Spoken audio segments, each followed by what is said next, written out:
I'm sure you will agree with me that today we should start our conversation. Hopefully it's not a one-way, although I can't hear you, but we should say together, Lchaim, on this day of Purim.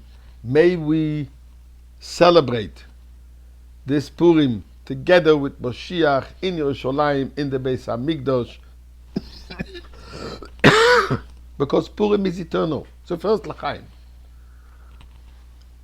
Our sages tell us that Purim will be celebrated even after the coming of Moshiach, because the eternity of Purim is such that, as we just said, it's eternal.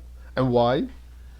Because Purim came about from the Mesirus Nefesh, as the story is, that for an entire year, the Bnei Yisrael, the Jewish people, stood fast in their commitment, following the leadership of Mordechai HaTzadik, that for the entire year they did not bow to Haman, they did not give in to Haman and to his demands, and they stood committed, joined Mordechai HaTzadik in their commitment to God and to his mitzvahs. And this Mesirus Nefesh is one that will shine even in the time of Mashiach, even in the time of Geula. This concept of Mesirus Nefesh, of self-sacrifice, has displayed many a Purim in our journey of exile, in the better as well as in the most darkest moments. Reb Shlomo Zalman Hecht of Chicago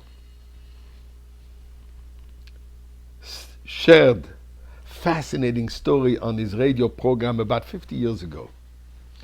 How the Slonim Rebbe, Reb Shlomo David Yeshua Weinberg, a young man actually, became a Rebbe in his 20s. But in 1942, his community was sent to the ghetto of Baranovich, and there is Purim. And the Rebbe and his Chassidim gathered on Purim to celebrate Purim. As they're dancing and they're celebrating, oblivious to the rest of the world, those Nazi murderers came into the shul. And while they were dancing, and while they were celebrating, murdered all of them, Rahman al-Islam. Except, miraculously, the Rebbe himself survived. But from there he was shipped off to the concentration camp. While in concentration camp, he kept up his daily davening in the most unusual manners, miraculous ways. He kept his commitment to Yiddishkeit. But then it came 1943 Purim. As he shared his quarters with one of his chassidim, Rabbi Yankiv, I'm forgetting now his last name. He wakes him up and says, Rabbi Yankiv says, Purim hand, today is Purim. We need to celebrate. He had a hidden Megillah. He read the Megillah. And then they went out of the barrack, and outside they were dancing the entire night. In the morning, they have to go to work. And the Rebbe feels that urge, that need to celebrate with all the Jewish people.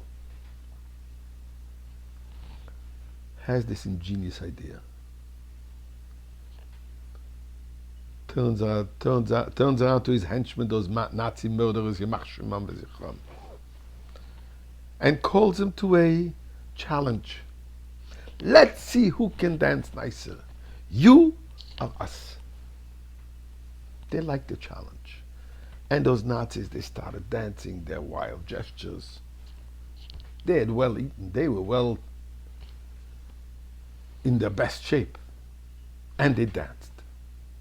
After finishing, no, let's see what you can do. The Rebbe and his Chassid and all the Jewish people, decimated, exhausted, skeletons.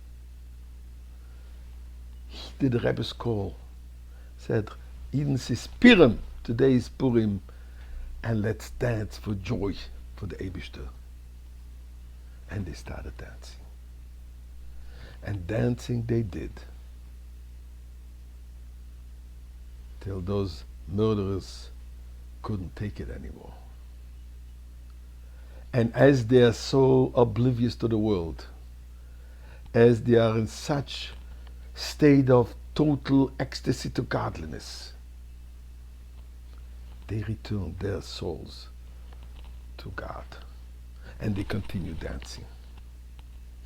We pray to God that we should be dancing in this level of infinity, but down here in the Beis Hamikdash with Moshiach, because that's the ultimate celebration.